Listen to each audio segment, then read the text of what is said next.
दोस्तों, आज की कहानी है बहू दाल तड़का बनाना नहीं आता है तो जेठानी से सीख लो।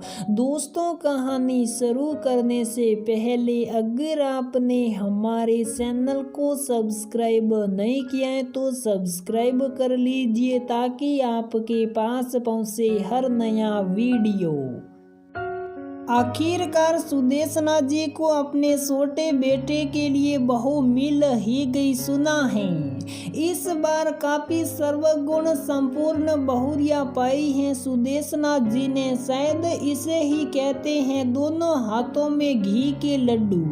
सुदेशना जी तो अपनी किस्मत पर इतराते ही घूम रही थी। सुदेशना जी ने काफी पूछताछ करके शादी की थी। लड़की भी हर बात में सिर्फ हाँ में मुंडी हिलाकर सहमति जता देती थी। ये देख सुदेशना जी सोची, अच्छा है बहुरिया गुणी भी हैं और ये आजकल की लड़कियों की तरह ज्यादा सबर भी नहीं करती हैं। लड़की के घर की दीवार अनेकों डिजाइन के झालर और पेंटिंग से सजी था। सिलाई कढ़ाई ब्यूटीशियन मेहंदी और भी न जाने क्या किया। खाना बनाने में तो कोई हाथ ही नहीं पकड़ सकता बहुरिया का।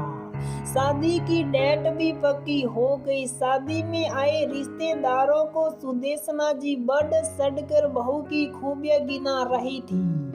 ये सब सुन सुदेशना जी की बड़ी बहू और भी ज्यादा सुदेशना जी के आगे पीछे घूम रही थी कि कहीं मम्मी जी गुणी बहू के सामने उसे न भूल जाए। बहरहाल शादी विवाह बीता और सुदेशना जी की नई बहुरिया अब घर में आ गई।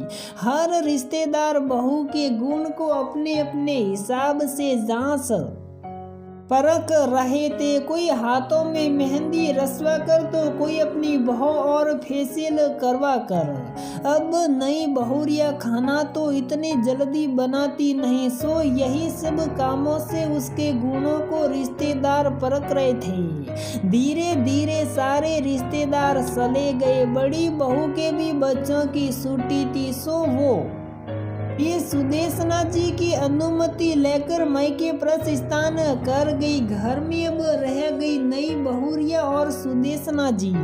बहू भी किचन संभालना सीख ली। दिन प्रतिदिन नए नए पकवान बनाकर ससुराल में अपनी पाक कला की तारीफें सुनने लगी। कुछ दिनों बाद बड़ी बहुरिया भी मायके की सैर कर वापस आ गई। एक रात किशन के सारे काम निपटाने के बाद बड़ी बहू ने देवरानी को संग ही रात का खाना खाने को आवाज दी।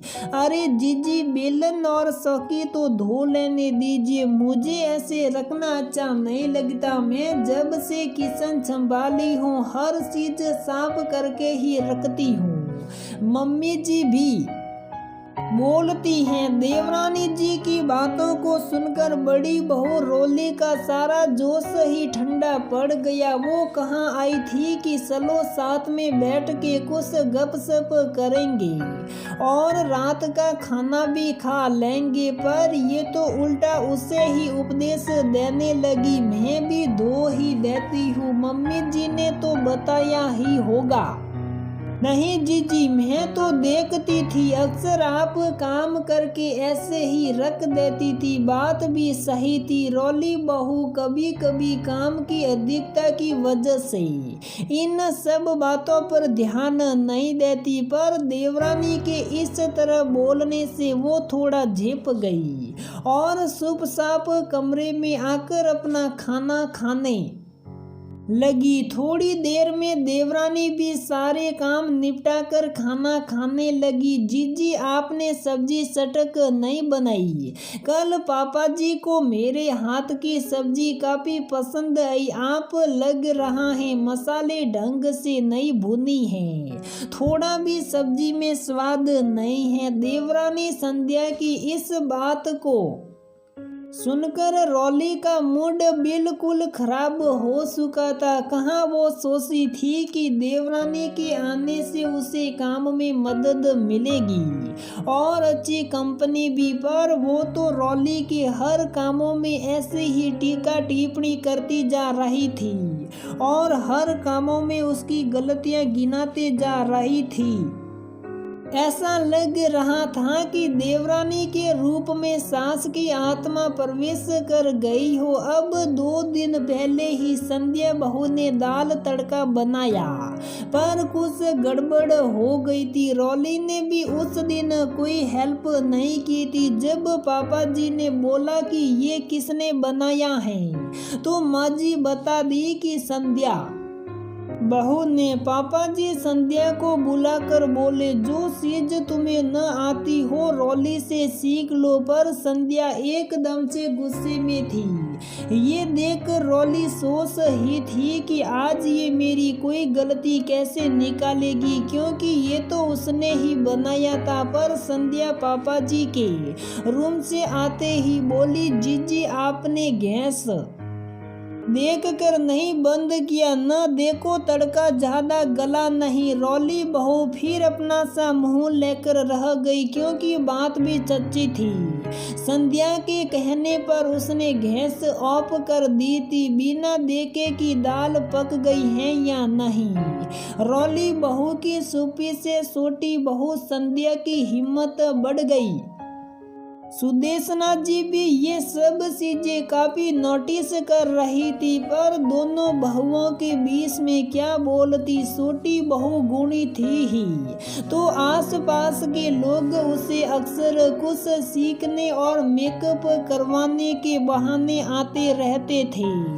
अब तो उसे बुलाने भी लगे। गुणी बहू के सुदेशना जी फायदे तो काफी देखी, लेकिन अब घर की जिम्मेदारी भी उन्हीं के नाजुक कंधों पर पड़ने लगी, क्योंकि बहू की नातेदारी और रिश्तेदारी में अपनी अच्छी जान पहचान हो गई थी। एक सुबह सुदेशना जी ने सोचा, चलो आज मैं भी बहू की कुछ मदद कर देती हूँ। बहू स्नान के लिए गई तो वो पूजा के बर्तन धो दी, पर ये क्या बहू पूजा करने आई तो बर्तन वापस से सुनयना जी को देते हुए बोली, देखिए तो माँ जी आपने कितने गंदे बर्तन धोए हैं। साफ सफाई भी कोई चीज है कि नहीं, आखिर अकेले में कितना कुछ करूं। आप लोग कोई भी काम ढंग से नहीं करते। बहू की बातें सुन सुदेशना जी फट पड़ी। देख रही हूँ बहुरिया, तुम्हें काफी दिनों से तुम रॉली बहू के कामों में भी ऐसे ही कमी निकालते रहते हो। मानती हूँ तुम गुणी हो, लेकिन इसका मतलब ये नहीं कि तुम हमारे किए हर कामों में कमियां निकालो।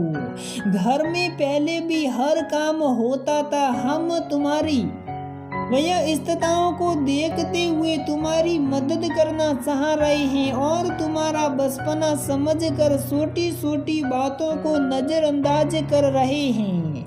लेकिन इसका मतलब ये नहीं कि तुम ही सब कुछ अच्छे से कर रही हो। इस घर में पहले भी खाना बनता था और सफाइयाँ भी होती थी। कोई कच्चा अनाज नहीं खाते थे यहाँ सभी। गुणी मतलब ये नहीं कि तुम बड़ों का लिहाज और छोटों का प्यार देना भूल जाओ। सुदेशना जी अपनी बात पूरी कर हांफते हुए रॉली बहू की तरफ देखा, जो आंखों में आंसू लिए उन्हें देख मुस्कुरा रही थी। सुदेशना जी की इन बातों से शायद छोटी बहू संध्या को भी गुणवान होने की परिभाषा समझ आ गई होगी। आपका इस गुणी बहू के बारे में क्या ख्याल है? तो दोस्तों हमारी ये कहानी यहीं पर समाप्त होती है। अगर आपको हमारी ये कहानी पसंद आती है तो प्लीज़ वीडियो को लाइक करें, शेयर करें और हमारे चैनल को सब्सक्राइब ज़रूर करें।